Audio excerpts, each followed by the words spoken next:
you think you know college? Well, you may be right. But you're probably at least partly wrong. What you'll hear is an episode produced by one of 13 seniors at Assumption College for our capstone in communication and media. Originally, we aimed to produce 3 full episodes as a production team. But due to the global pandemic and remote learning, we produced our own mini episodes in the comfort of our own homes. Each episode takes on some aspect of the college experience, like party culture, academics, dating, sports, and more. In order to figure out what college used to be like, why it is the way it is now, what has stayed the same, and why we decide to put up with it.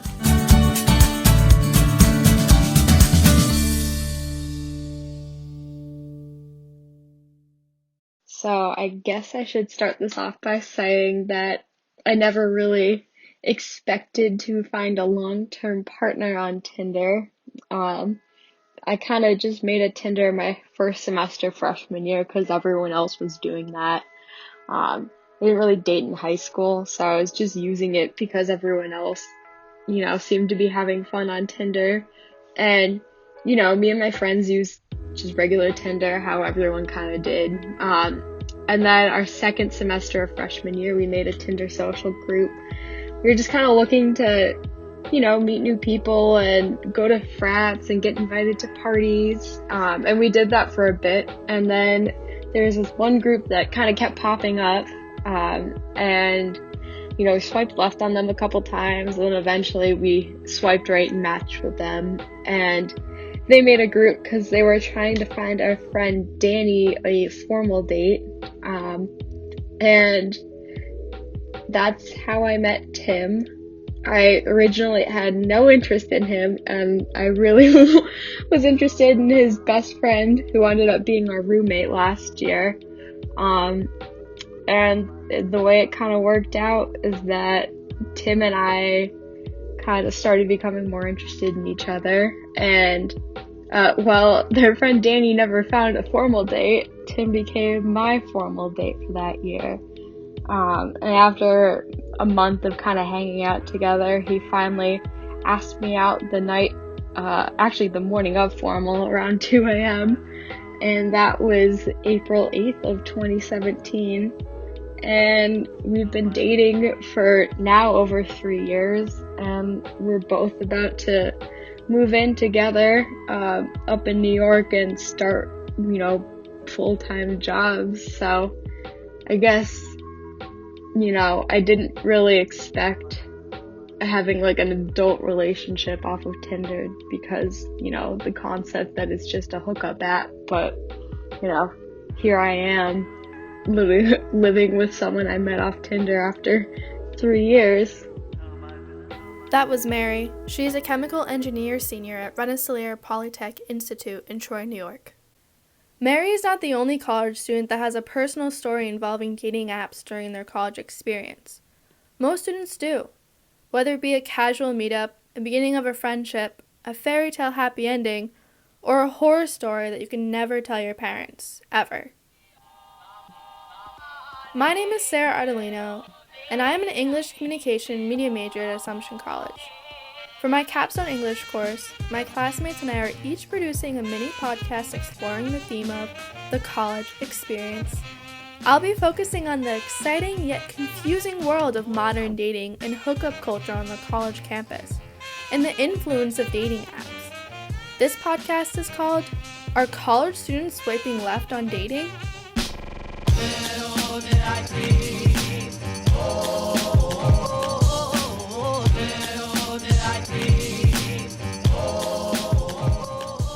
Tinder is the most popular dating app out there.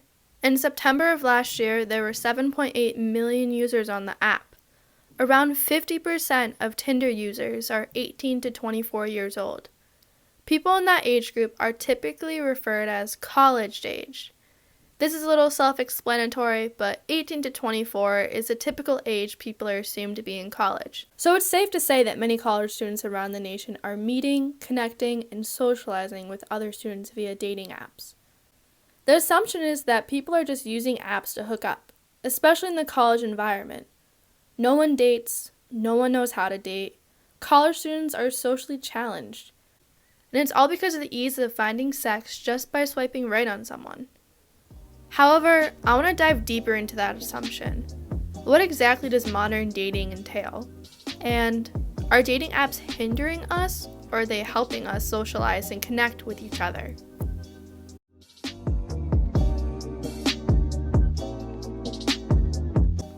To begin, let's take a step back and go over the history of online dating and see exactly how it grew so popular on the college campus.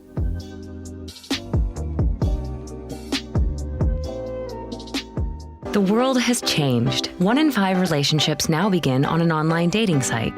And while you never know where things will lead, Match.com has led to more dates, more relationships, and more marriages than any other site.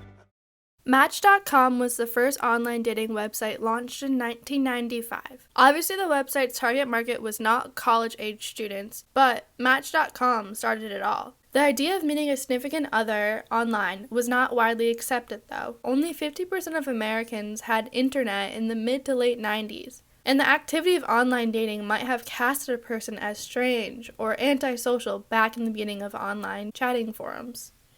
Interestingly enough, the 1998 film You've Got Mail, starring Tom Hanks and Meg Ryan, I turn on my computer, I go online, Welcome. and my breath catches in my chest until I hear 3 little words. You've got mail. put online dating in the mainstream media and helped normalize the idea of online dating. Other online dating sites such as eHarmony, Christian Mingle, and OkCupid began to pop up. More and more people started using the internet not only to meet new people, but to connect with others.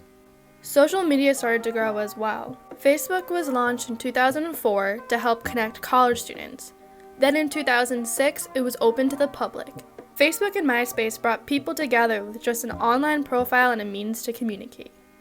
With smartphones, dating websites became dating apps, and in 2009, Grindr was introduced. The app was created for gay and queer men to meet. It was the first app to use proximity. The app uses a phone's geolocation to locate other users nearby. In 2012, Tinder was launched. It was another proximity-based dating app, but it also introduced the feature of swiping right or left on someone's profile. A person would swipe right if they were interested and wanted to match with someone, or swipe left if they were disinterested. It changed the culture of online dating apps by making the process of matching with others feel like a game. The idea of swiping was modeled after a deck of cards, throwing the top card of the deck to the side. Tinder was basically born on the college campus. It was created by 2 University of Southern California students, Sean Rad and Justin Madden. They brought the app to the college campus to test it out. Here's a clip of founder Sean Rad talking about the foundation of Tinder at the 2014 Google Input-Output Conference. We were trying to solve the problem of you knowing who you want to talk to, or sort of going about your life and seeing a lot of people that you want to talk to, but not having the context to sort of go up to them and start a conversation. And we felt that was a problem for most of humanity. And in order to really, really test whether that is a problem and whether our solution had value, we sort of went to colleges, because colleges, that's an environment where if you really want to stress test our product, you go to colleges, because it's a group of people who have access to a lot of like-minded individuals. They're in a socially charged environment. You would imagine there are a lot of opportunities to go over and say hello. There is a lot of context. We're in the same class together. So we thought if we could deliver a lot of value to colleges, then the rest of the world, and they had a problem that needed to be solved, then the rest of the world certainly had a problem that needs to be solved, and we could deliver a lot of value to them. So we went to colleges, because it was like shooting fish in a barrel. It was a highly dense environment where the word can travel and people can sort of teach each other how to use Tinder, and B, because like I said, it was a good way to stress test the problem and the solution and sort of figure out if we truly were onto something.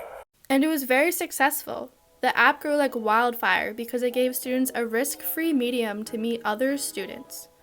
At the beginning, 90% of users were 18 to 24, college-aged.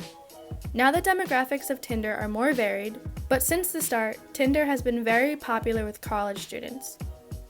Other dating apps have popped up since Tinder, like Bumble or Coffee Meets Bagel, and they use the same concept of profile cards in finding other users based on proximity. Although, Tinder remains to be the favorite amongst college students.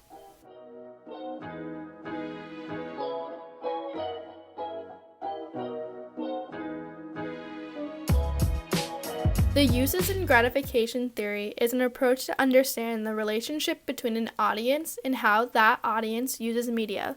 The developers theorize people seek out specific media to satisfy specific needs. The uses and gratification theory may explain why Tinder is so popular. The app helps meet physical sexual pleasure, social finding a romantic partner or friend, and psychosocial needs, validating one's physical attractiveness. I asked a few of my friends the reason why they downloaded Tinder in the first place. Here are their responses. I downloaded Tinder because it is an easy way to talk to people, but there is no commitment. I downloaded Tinder because some of my friends told me I should test it out. It was just something fun, and I didn't really have any expectations around it. I downloaded Tinder because it's a very easy way to talk to and meet new people. And especially as an LGBT person, it's a lot harder to meet people in person than online. So Tinder just makes it very accessible and convenient to form these connections with people. A few years ago, I had downloaded Tinder for a few months, mostly just because I was bored. I was never actually trying to get anything out of it. Tinder has a connotation that is only used for sex and hooking up. If you want to find a serious relationship, go on Bumble or Coffee Meets Bagel. However, college students use Tinder for how they want to use it. Some want to date, some want to hook up, some want friends, some want validation, some just want somebody to talk to on the app. Regardless, there is one commonality in the reason college students use Tinder: to socialize. Dating apps are helping us connect with other students on the college campus and other surrounding colleges. I go to school in Worcester, Massachusetts. Worcester is known to be a college town. The city is home to 8 universities. Personally, I typically don't swipe right on any Assumption students. Sorry, fellow hounds, it's not you, it's me. But I like to use it to meet other people from other schools. Assumption is a small campus. In a way, it feels like everyone knows each other, especially having been here for the past 4 years.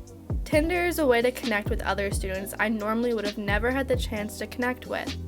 Someone who goes to a bigger school than Assumption, which isn't hard to find considering the school is only 2,000 undergrad, may use Tinder to find other students that they would never have crossed paths with, despite being on the same college campus for the past 4 years. Don't get me wrong, students definitely still meet in person at lecture halls or at the local bar like they did before online dating. But socialization on a college campus has changed and evolved with the introduction of online dating apps. Specifically, Tinder recently introduced a new feature for college students called Tinder U or Tinder University. To sign up, you have to verify you are a college student with a studentemail.edu. Once on, other college students pop up first when swiping. Also, your college logo will be added to your profile. Tinder U is advertised as Tinder U is a great way to make those connections with people on your campus who may be the person to help you get a job down the line. Be your college sweetheart or even just a lifelong friend. I haven't heard of anyone getting a job via Tinder, but maybe a friend. This is Maggie, a junior art education major at University of New England, on how she found something unexpected on Tinder. I was only on for like 2-ish months, like a little bit into my freshman year of college. I was fresh out of a toxic relationship and I was like, I'm ready to go out, I'm ready to talk to people, I'm ready to do hookups, which is not like me at all. So I was on it just like talking to people, and then I ran into this girl. I started talking to her and she was super nice, and we like clicked immediately. I don't think we ever really had anything like beyond a friendship, and I think we knew that very early on. But I think that was like the best part of it, because we like just became such good friends, and I would never expect that from like a Tinder talk, I guess. Like it was just like so unexpected, but now we're like really good friends after that. So I guess that's a really good outcome, and I'm happy with that.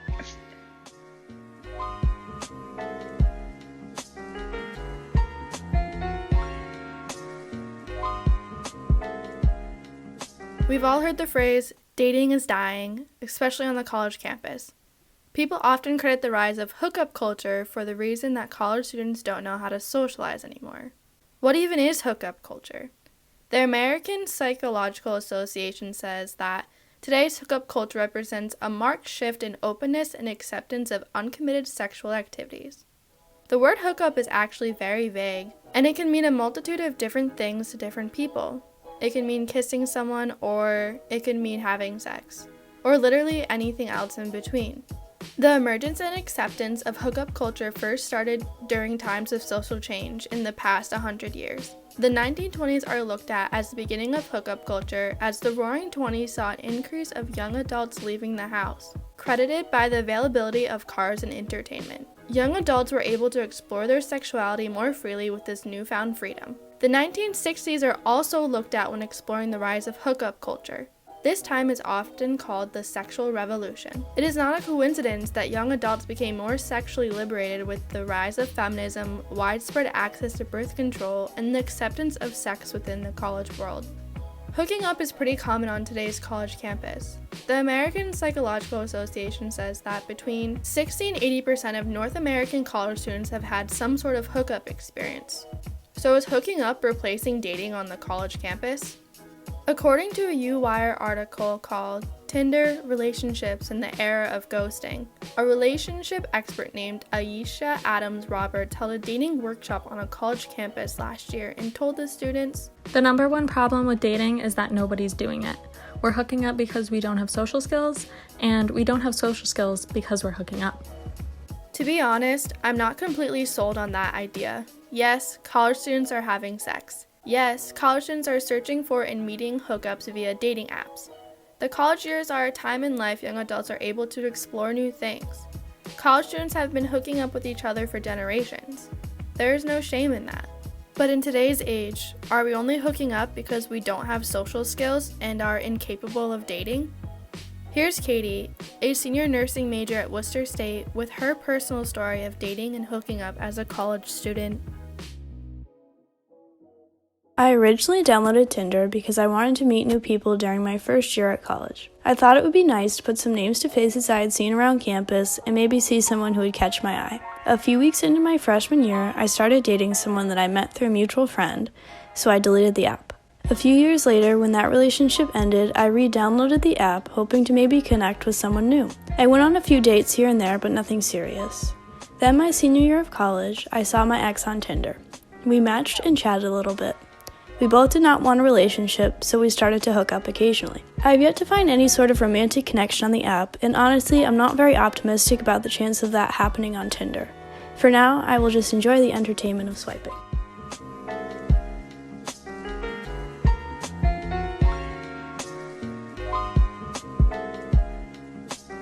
Ariella Cooperberg and Joseph E. Paget, both professors of sociology, recently analyzed a survey conducted at 22 colleges and universities around the United States from 2005 to 2011. They found that the percentage of students hooking up and dating were almost equal. The survey sampled over 24,000 college students. 62% of students reported having a hookup experience. 61% reported having gone out on a date. Granted, this survey was collected 10 to 15 years ago, right at the beginning of the emergence of online dating, and the numbers have probably shifted some. But dating is not as dead as people perceive it to be. To throw another study at you, Martin A. Monto and Anna G. Carey at the University of Portland compared a national sample of college-aged people who have completed at least 1 year of college from 2004 to 2012 to an equivalent sample of college-aged people from 1988 to 1996. They found that there has been little change in college students' sexual behavior, no increase in sexual partners or sexual frequency. The new generation is hooking up as much as the older generation. However, the 2004 to 2012 group was more likely to report sex outside of committed relationship. Monto and Carey concluded, in light of recent explosion of research concerning the hookup culture on college campuses, it is important to note that sexual behavior amongst contemporary college students has not changed greatly over the past 2.5 decades. The alarmist concerns that easy sex is rampant on the college campus today are not justified and are largely based on cross-sectional research, misinterpretations of research by popular media, and misconceptions about what the term hooking up means. According to Monto and Carey, the same amount of college students are hooking up, just the new generations of students are not as likely to have a committed relationship. In the era of hookup culture, college students are not as wild as people perceive us to be. So, why do people have these perceptions about college students? Well, first, hookups have become more accepted in recent years. More people feel comfortable sharing their hookup story. College students are not afraid to talk about it. There is less shame and stigma surrounding sex. We see it everywhere in the media. The films we watch, the ads we consume, the songs we listen to. Movies such as Hooking Up and No Strings Attached, released in the early 2010s, depicted hooking up and helped normalize it. The internet has also played a role in moving the idea of hooking up into the mainstream.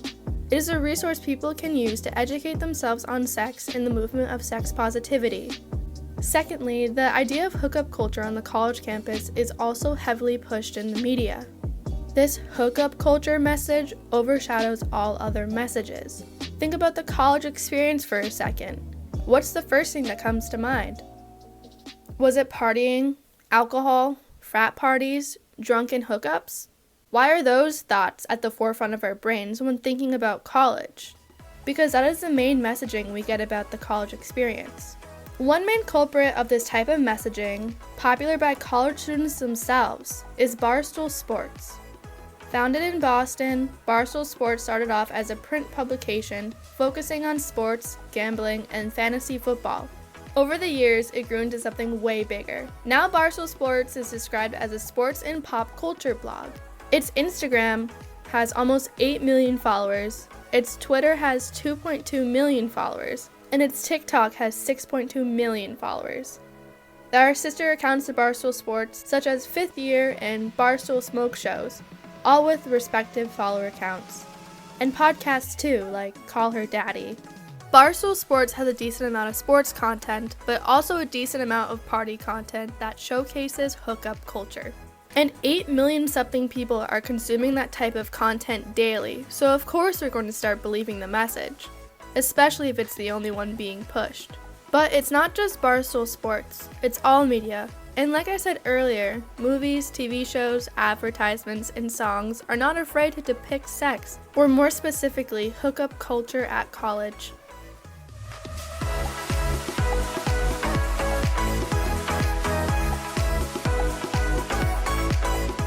Most of the time, when talking about sex, relationships, or anything in between, it is talked about through a heteronormative lens. In today's society, it is assumed that people are straight unless told otherwise, and most stories in media depict straight couples.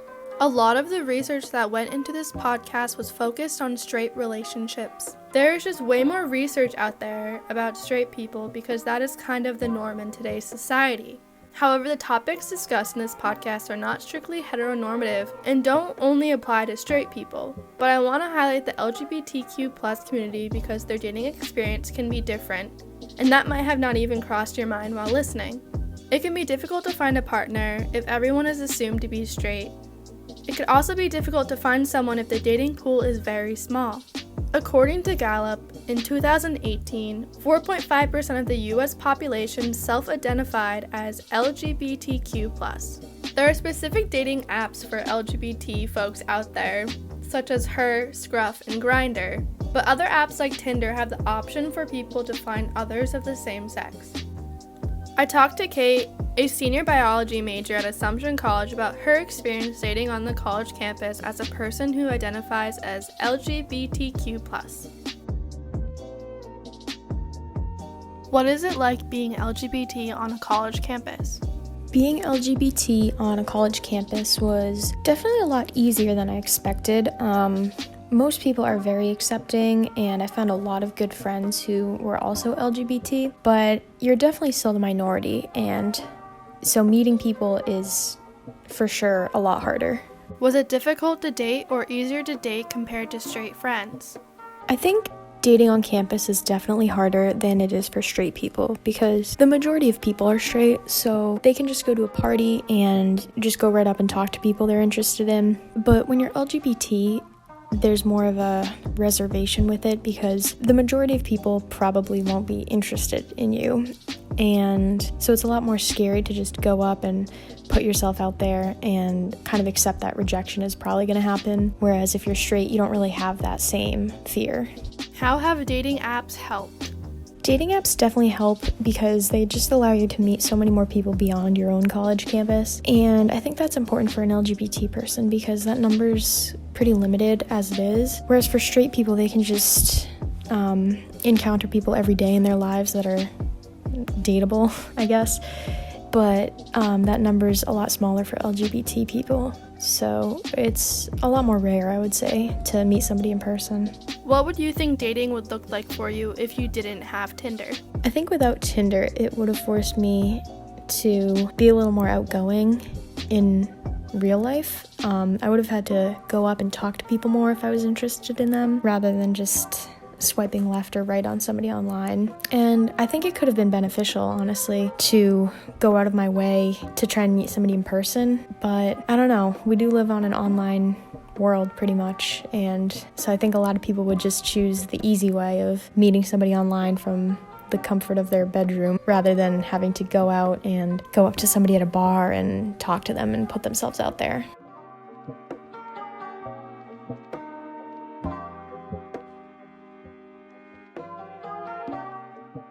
Well, my friends, sadly this podcast has come to an end. I hope you enjoyed listening and exploring the world of dating as a college student as much as I enjoyed researching, writing, producing, and editing it.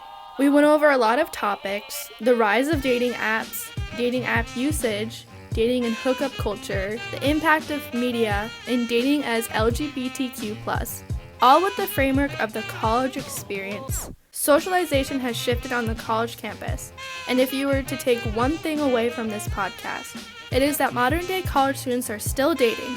We are just doing it differently.